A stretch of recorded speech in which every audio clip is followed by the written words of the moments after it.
Wapo wengi wanaosali lakini hawaelewi jambo hili. Wapo wengi ambao wanaenda kanisani lakini wamefanya utumishi katika eneo nyingi, maeneo kadha wa kadha, lakini hawaelewi jambo hili linalokwenda kukuambia siku ya leo. Ni jambo moja sana lenye nguvu katika utumishi.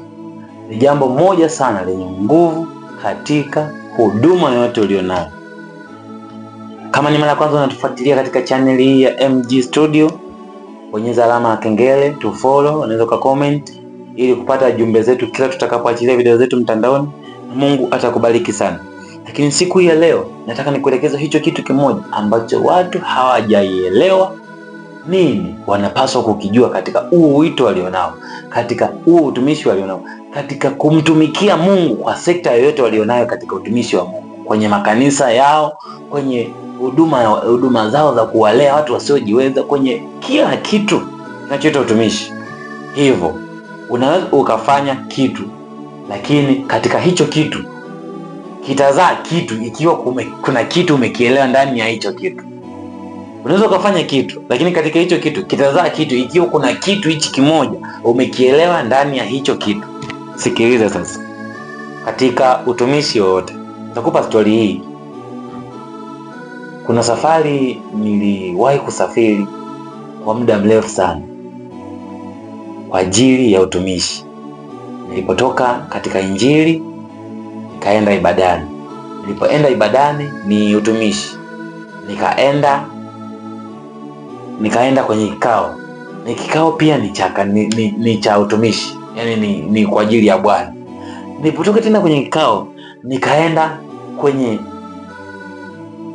follow up ya kuwatafuta watu fulani, lakini bado ni utumishi, kuwapigia simu, kuwakumbusha baadhi kuna tukio ambalo litakiwa washiriki tukio hilo, lakini huo ni utumishi. Lakini katika huo utumishi wote kitu kinachomata ni kitu kimoja ambacho kina nguvu sana. Unasikia nini katika utumishi? Yaani ni sawa kweli umetoa sadaka, ni sawa kweli umedeki, ni sawa kweli umesafiri kwenda kupeleka huduma nje mbali huko, ni sawa kweli umejitahidi kuwasaidia hao watu wasiojiweza. Lakini leo nakuuliza hivi, ukijiuliza swali hili, litakuwa ni kitu ndani ya vitu wanavyofanya ili vilete kitu kikubwa kwenye hivyo vitu unavyovitenda kwenye utumishi. Unasikia nini katika utumishi? Unasikia nini katika kumtumikia Mungu? Ni kweli unatoa sadaka, lakini unajisikia nini katika kutoa? Wapo wengi wanatoa sadaka lakini wana manunguniko. Wapo wengi wanaoenda kanisani lakini wanaenda kwa sababu ya viongozi wao. Wapo wengi wanaoenda katika majukumu ya kiutumishi, katika majukumu ya kihuduma kwa sababu ya kulazimishwa, kwa sababu ya hela, kwa sababu ya timetable, wanaenda kutimiza ratiba. Lakini ukizingua na kuelewa utumishi huo kwamba unaufanya tu bila kupenda ndani ya moyo, bila kusikia ndani ya moyo, utakwenda kughadhibika sana, kwa sababu hamna kitu unachokifanya. In fact unapoteza muda tu. Nikwambie, katika Zaburi 122 na mstari wa kwanza, mtumishi wa Mungu anaandika kitabu hiki, anasema hivi: na alifurahia waliponiambia twende nyumbani kwa Bwana. Na alifurahia waliponiambia twende nyumbani kwa Bwana. Kitabu hicho kipo katika Zaburi 122 na mstari wa kwanza. Zaburi 122 mstari wa kwanza. Ndaisoma kwa kurudia zaidi. Zaburi 122 na mstari wa kwanza. Yes. Zaburi 122 na mstari wa kwanza. Biblia inasema yes.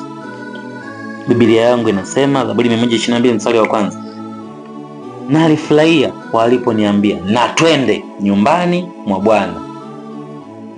Na alifurahia waliponiambia na twende nyumbani mwa Bwana. Ni neno ambalo limenyonga, linaeleweka, lakini lina kafumbo. Nyumbani mwa Bwana. Nyumbani mwa Bwana ni wapi? Hivi nyumbani mwa Bwana ni kanisani? Hivi nyumbani mwa Bwana ni sehemu gani? Nilifurahia sana waliponiambia twende nyumbani kwa Bwana. Lakini naweza nikaigeuza sentence hiyo nikakuambia wewe siku ya leo, mimi nalifurahia sana waliponiambia twende kwenye mkutano wa Injili. Mimi nalifurahia sana waliponiambia tukawasaidia watoto wasiojiweza. Nalifurahia sana nilipotumia muda wangu kuwatafuta watu kwa ajili ya kuwakumbusha jambo la kimungu. Na alifurahia sana nilipotumia muda wangu kwa ajili ya kukaa na kumfundisha mtu mmoja amjue Mungu.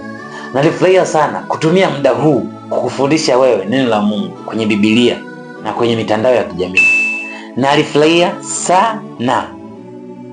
Ndiyo maana Daudi anasema alifurahia walipomwambia na twende nyumbani mwa Bwana. Alifurahia walipomwambia na twende nyumbani mwa Bwana. Nyumbani mwa Bwana ni sekta nyingi. Nyumbani mwa Bwana kuna mambo mengi. Nyumbani mwa Bwana kuna matukio mengi. Kila kitu ninachokuambia, kila kitu ninachokuelekeza, issue of everything ipo kwenye upande wa nyumba ya Bwana.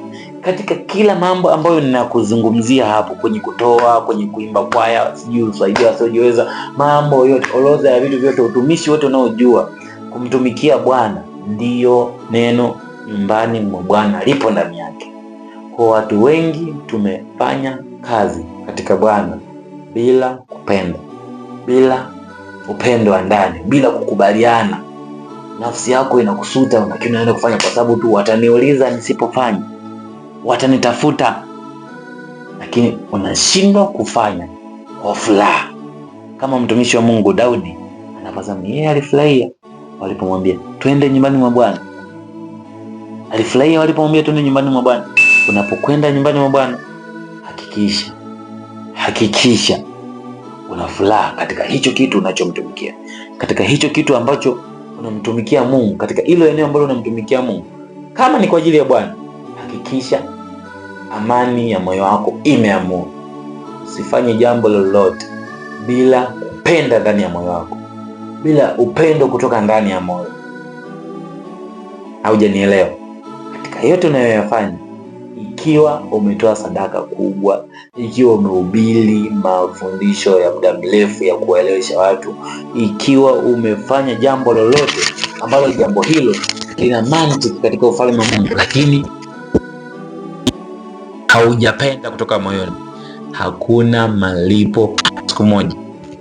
Na kukumbusha, hakuna malipo ya jambo lenye manunguniko. Hakuna malipo ya jambo lenye manunguniko. Chagua leo kubadilika na Mungu akubariki sana. Naomba nishukuru kwa ajili yako.